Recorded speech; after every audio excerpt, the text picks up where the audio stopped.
In March of 2020, we had the rise of a new virus on the marketplace of viruses, COVID-19. And this virus was particularly deadly and virulent, and we had to be very careful about it. And the response to it by many, many governments and regional leaders and individuals was very disparate, right? You had countries like China who had a very strict no COVID policy that mandated like immediately shutdowns, confinements, mandatory vaccines, mandatory masks, and so on. And they had a pretty swift uh, control of the pandemic. There were many like deaths and people who ended with like long-lasting consequences. Of course, it's a pandemic. No matter the government response to it, there's going to be deaths. But the Chinese response was very scientifically based, right? The government's response was to put scientists in charge.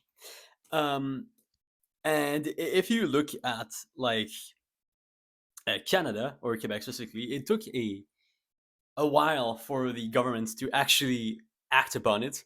I remember we had François Legault in charge back then. He's still our prime minister, by the way, and he got hailed for and reelected, by the way, for his like notoriety for dealing with this COVID crisis. But at the beginning, like he started by denying that masks were a viable option for this pandemic. He didn't immediately act on like actual like safety measures, but the thing is we have an actual like competent health ministry, though we have very drained resources because I don't want to get into this too much, but like one thing neoliberal governments often do is they divest a lot from public services, and they purposely like make them run bad or without enough resources for them to be efficient, and then point the finger and say, "Oh, that's why the private sector is better. That's why we need to privatize." And that's the move we've been seeing from this Coalition Avenir Québec government. Anyway, so what the scientists, what the epidemiologists were saying was, yeah, masks are effective to prevent the spread of this particular virus. That social distancing was also like ideal because masks don't work 100% of the time, and like the farther we are from people who may have contracted the virus, the easier it is to stay safe from it. And then we had like actual shutdowns of the economy to just the immediately necessary sectors.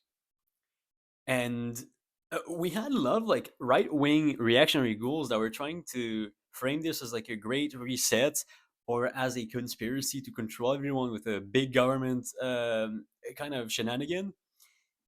I mean, when you look at it in reality, this was incredibly harmful to the owning class, to the bourgeoisie.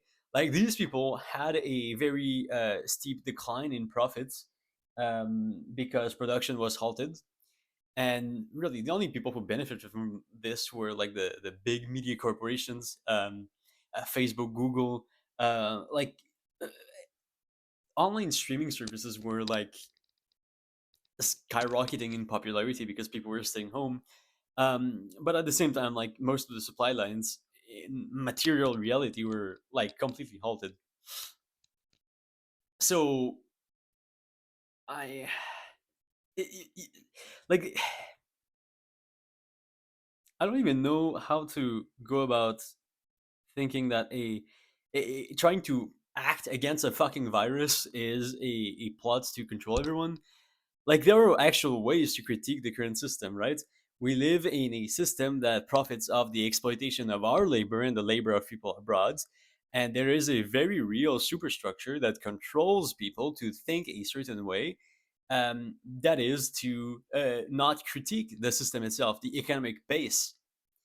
It doesn't have anything to do with like inherent authority or whatever the fuck. So that brings me to like the response that reactionary conservatives have. was they saw the science, they saw that people were dying, they saw that this virus had actual impacts, and they just decided to not look up, to look down at the ground and just put their head in the fucking soil and ignore everything that was going on. We saw these fuck ass reactionary freedom protests in Canada, notably in Ottawa, where people just came in a convoy, sorry, with all their big trucks to assert how masculine they were. So there were these people did not get vaccinated. They refused to get vaccinated. They opposed the vaccine mandates. They opposed the mask mandates. They basically just ignored every rule that was given to people to actually survive this pandemic. Um, like regarding just the capitalist base, they need workers not to fucking die in an epidemic. They need the reserve army of labor. They need people to actually work production. Otherwise, what's it all about? You don't just kill people with the virus and call it a victory for the owning class. Um, anyway, what I wanted to get at is that in 2021, some fucking guy made a movie called Don't Look Up. I forgot what his name was, but the movie starred Jennifer Lawrence and Leonardo DiCaprio. My God, I can't fucking speak. Anyway, these two girls, they're not girls, they're just actors, whatever the fuck. Um, Yeah, so the plot of the movie, the synopsis, basically, spoiler alert, by the way, is there's basically like these two scientists, Leonardo DiCaprio and Jennifer Lawrence, who are in an astrology lab, whatever the fuck. I need to stop swearing every two fucking words. Anyway, they look up at the sky and they see that there's a big meteorite coming straight for Earth, and the path is to like in our very direction, in our direction. This is the path that the meteorite is taking. You're dead. And like they immediately went to the US government to tell them like, yo, there's this meteorite with like 7 kilometers in diameter that's gonna hit us. 7 or 17, I don't remember. 6 or 7 kilometers. Anyway, it was threatening the very life of the human beings and all animal species on the planet, right? It's an extinction event, basically. And so, what the U.S. government's response was to instantly, well, to they didn't instantly act upon it, right? Their first act was to just ignore it. They didn't want any turmoil. But then they saw that it was actually like a dramatic situation. So what did they do? They just told them to fuck off. And then the media apparatus started to like propagandize against them, calling them these bunch of like hysterics, hysteric maniacs or whatever. And corporations with the U.S. government instantly set on to like analyze what the resources on the this asteroid were, and it was like $18 trillion in raw materials. So in this case, in the context of the movie, the U.S. government, it's always the U.S. government. It's always like um, America whenever there's aliens, whatever there's anything, always the USA acting upon it. Um, so in this case, they realized that blah, blah, blah, they did have the very real capacity to send a nuclear missile to obliterate this threat out of existence and not cause any further damage to any ecosystems anywhere. And so whatever happened next is I don't really remember, but like the corporations just set up to like find a way to extract resources from this and repatriate it on Earth.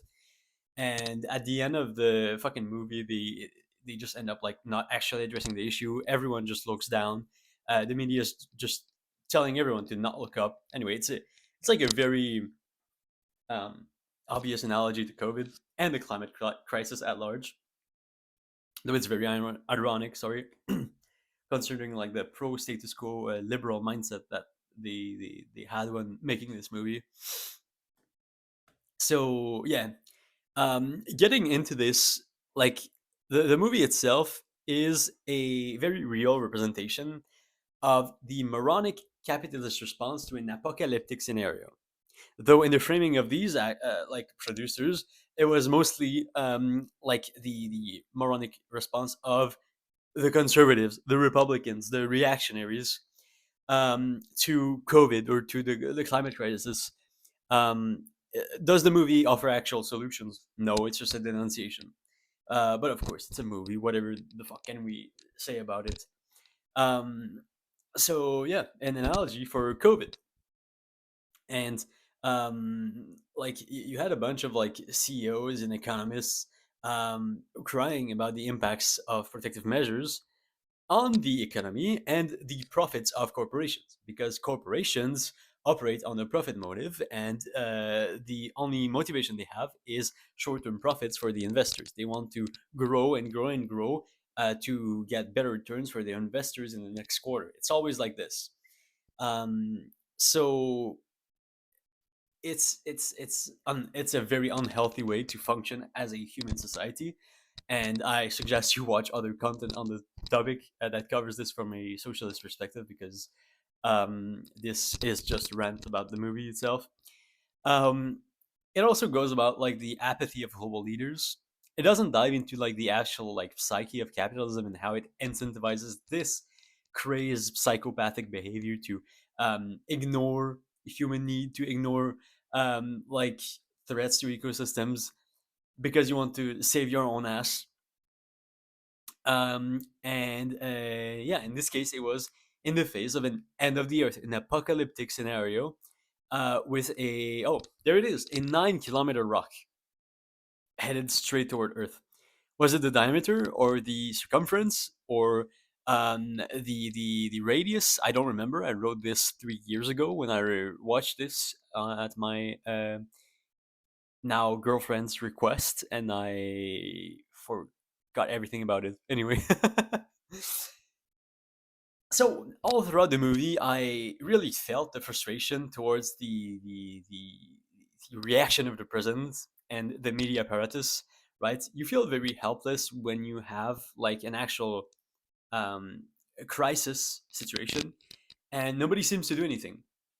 Nobody actually cares or seems to care about it, and they only either demonize you or they portray you as some like crazy person. And this is something we've seen notably with Palestine.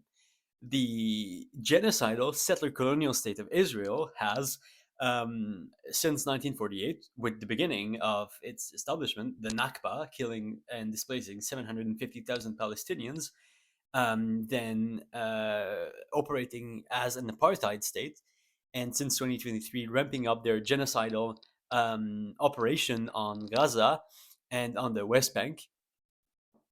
Um, like us Marxists, us leftists, us actual principled people who are opposed to genocide and to settler colonialism, for like the fact that we have an ounce of humanity, denounce this like settler colonialism, this genocide that is perpetrated by Israel, and then we get called anti-Semitic. We get called terrorist apologists, or you don't condemn Hamas or whatever the fuck. Like in 2021, I was on TikTok making response videos to, actually it was one response video to this like liberal influencer that was saying, oh no, the Palestine issue, it's complicated. It's a complicated issue. I'm not going to speak upon it. And so these ghouls, they pretend that like very evident issues of settler colonialism and apartheid and genocide are complicated, not because they actually understand it or they want to make the effort, but because they're uncomfortable with facing the truth that like a Jewish ethno state is not a good thing, or they want to continue portraying Muslims as terrorists or whatever. Like they're racist. They're just fucking racist, and they have no moral values. These people just peddle USA State Department propaganda and always support the USA and Israel no matter what. Probably the same fucking people like supporting the Israeli destabilization and the war on Iran. Um, like, don't get me wrong, I don't like theocratic regimes. We have to stop using the word regimes for anything that isn't the USA. The USA, the Epstein regime, Israel, the Bibi Netanyahu, it's the Zionist regime, and in the West, the NATO regime, whatever the fuck it may be. Um, like, you get called and portrayed as a crazy person and someone who lacks nuance and as someone who doesn't understand global politics because you oppose actual fucking evil, actual shaitan, materialized into the world. Like, they call you a crazy person because you don't want to condemn the resistance to this genocidal state. Anyway, what happens too is that all of the time we end up getting vindicated. We don't want to get vindicated, of course. Like, the point is that we want this violence to stop. We want this disgusting, um, like, affront to human rights, to human livelihood, to other fucking animal species in the ecology itself. Because like uh, very violent wars like this, they are very very damaging to the environment. Where was I going with this? I was going in the direction that you get called a crazy person for denouncing a very looming threat or a bad thing that's happening. Same thing with the environment, which is one of the themes that the movie was trying to convey. It's an extinction event, right? I think the liberal framing of this movie. I don't want to like project any positions on the producer, but like I don't think the what he would analyze this as is, oh, like there's a climate crisis, therefore we must bring a halt to it by stopping the production of commodities for consumption and less growth and for profit, and we need to put this on a planned route, this production on a planned route to actually address systemic problems that arise from capitalism. Sorry. I think the framing would be more like, oh, we need as individuals to do actual action, and we need to move away from fossil fuels on and electric cars and shit like this. Um, it's denunciations without actual um, like solutions offered to it. So to get back to the frustration itself, I felt a lot of it because the media apparatus, this and the president were portraying Kate, the character that was one of the scientists, as hysterical, and they ignored their very important message just to make some sensationalist bullshit, right? They wanted to make the headlines, they wanted to get clicks on their internet articles, um, and they basically, I'm using a teleprompter to have the main points of this thing conveyed to me, but like I struggle to actually set a speed for this. Um, let's see what I wrote here. Yeah, they are turning this into a bullshit reactionary political war to create cultural divides and among people, rather than taking concrete action while um, actively working with a corporate donor to try and grab short-term profits instead of like actually saving the planet and any animal species on it. And this is something, a topic I wanted to touch on for a very long time. I think I need to make an actual video on it. Identity politics and like divisions. Um, there's a lot of people who make their identity. It can be as a queer person. It can be as whatever the fuck, um, as their entire like political projects, or people who take the identity of a person as like a correct point. Like if someone has the lived experience, boom, that means they are entirely correct. And it serves like an anti-intellectual discourse where someone's identity is the only relevant thing, and whatever argument is thrown out the window to just not address anything and to just like listen to this person, listen to voices, because, for example, a white Cuban in Miami, these people are going to say, "Oh, listen to Cubans," and they only listen to people who agree with them on like issues. Um, in the current example of people saying, "Oh yes, sir, I am Cuban. I'm totally not Gusano. I am Cuban, and I want you, Donald Trump, to bomb my country and kidnap my president and to fuck over my people, to block everything, and for all my people in Cuba to die." Like, these are the kinds of fucking Cubans you listen to? Are you stupid? You're listening to people who don't live there? Anyway, Drew Pavlou comes to mind when talking about Iran. Um, I hate this guy's guts so much. He's so Yakubian. And so regarding identity politics, right? Um, it makes it so like there's no actual like material analysis. There's no analysis on an economic basis regarding any societal. I got distracted by a Facebook notification. Sorry. There's no actual analysis that's done on a material basis. It's all ideas, idealism, identities, and this brings people away from like an analysis, an economic analysis that is encompassing of the whole system. I feel like I'm rambling here. It doesn't make any sense, but um, like idealism, the philosophy that ideas come before action, not action, but the material reality, um, is fucking nonsense, right? Material conditions, the economic base of society, impacts how people think and how people act. And you need to change fundamentally this economic base for people to act a certain way, or to for the like guiding ideology in society to change. And like right now, the economic base is capitalism, a production of commodities for exchange on the market, a system of wage labor, and a system that operates on a profit motive. So, and is industrial, right? Not a petty like artisanal production. So there is a superstructure that acts as a catalyst for these idealist philosophies, and this is why we've seen a great rise in postmodernism and like very identity politics analysis.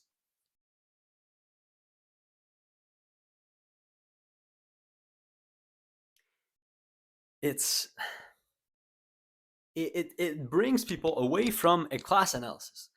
It brings people away from understanding that they are workers in a capitalist system, and that their opponents are not the immigrant that lives next door, not women if you're a chud, but the boss, the capitalist.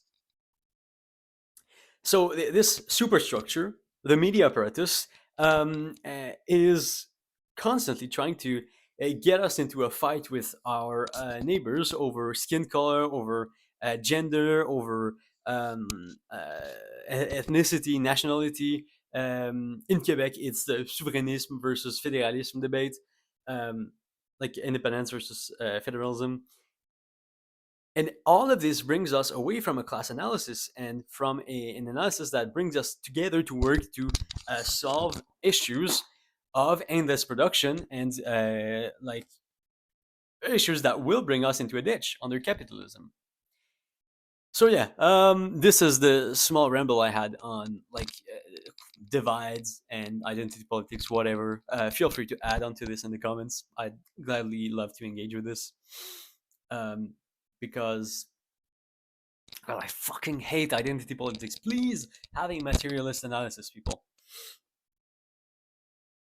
So yeah, people in the movie and in real life, or in the case of COVID, resort to like maga cults, science denialism, because they cannot or they do not want to face the truth that the ultra rich doing anything in their power to chase profit and save their own ass is a bad thing. It's yeah, it's fucked. It's utterly fucked. And I We see also like a great divide between the workers and the bourgeoisie in this movie. It's not implied, but it's just a divide of like normal people versus billionaires, but they don't actually talk about class. Rendell, the guy portrayed by Leonardo DiCaprio, I think, I don't remember. He gets together with his family and his friends together one last time and enjoy a meal, in love and in just complete acceptance of their faith. And they get hit by the meteor and they fucking die.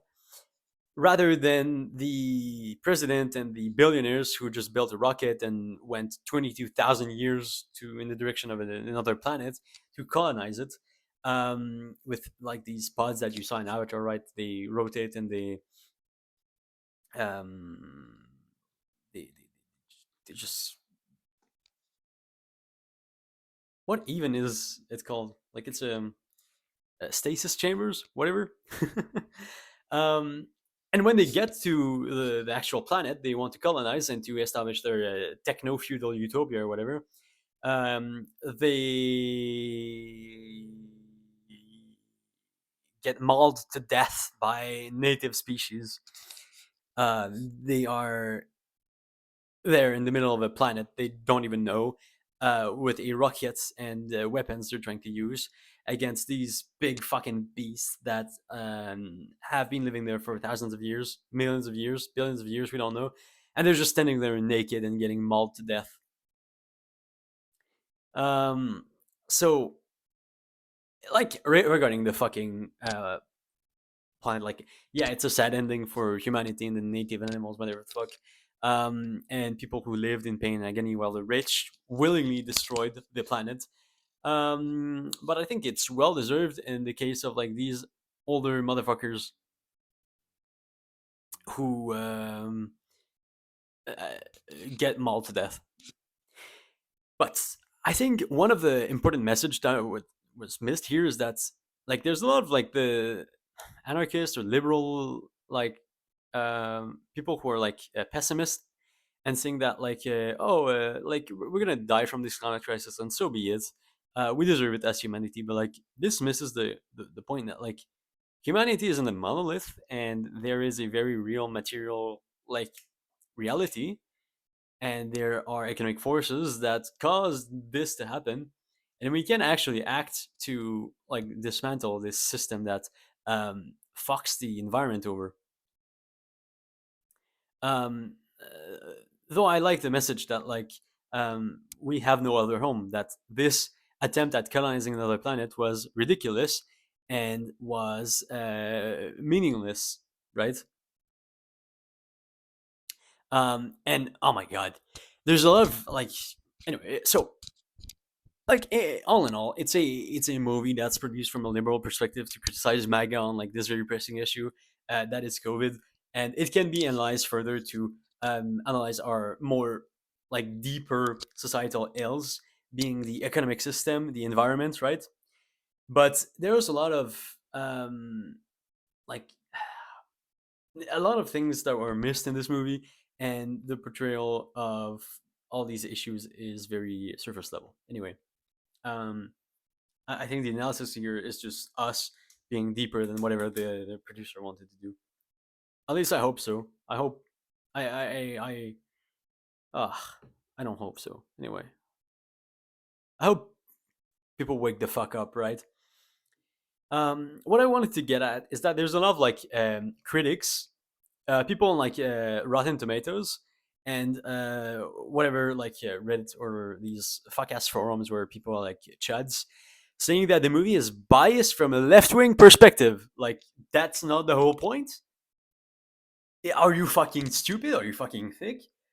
To point out inaction in the face of like a fucking like pandemic or climate change or like very looming threats, and to like shit on people as alarmists because you personally don't see the immediate effects and that you can't fucking understand a graph or you have no fucking formation in science, or you oh my fucking god, anti-intellectualism is taking hold of these fucking people. You want to fucking grab at their throat and shake them because they can't read, they can't interpret anything for shit.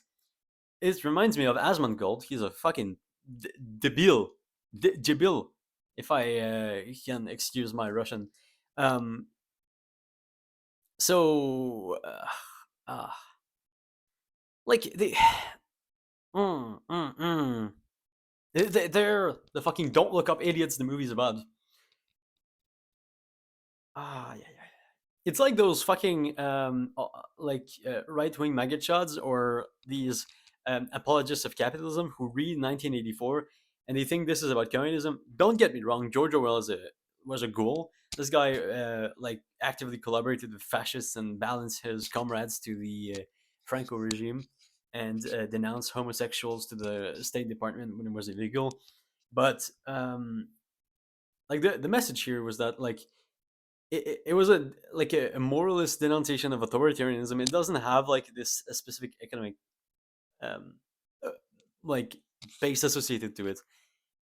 This can very well be applied to capitalism and to the more and more I fucking hate using that term, but authoritarian descent we're facing, aka a fascization of society and of the state institutions, an increased violence and surveillance by the state apparatus because conditions are getting worse and people are waking the fuck up that capitalism is the issue and the owning class wants to protect their interest and they're going to do anything in their power to protect it. um yeah, so um like these fucking reactionaries have zero media literacy. They have the critical thinking skills of like ants, and it's not to make like a smug denunciation of them as stupid idiots or whatever the fuck. Like they need actual education. I don't know how we go about this, but like um we need a system that incentivizes actual good public education to people so this doesn't happen anymore. um so yeah,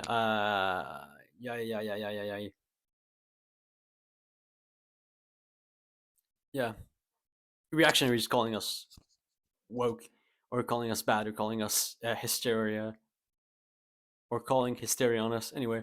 Whenever we want to act upon anything, um or we're gonna be the end of me. Anyway, I think my considerations for this movie are that I just wasted 32 minutes of my life yapping about it instead of actually reading up on some more Marxist literature. Oh, I fucking god. Anyway, ciao. Thanks for watching my rant, I guess. Love you all.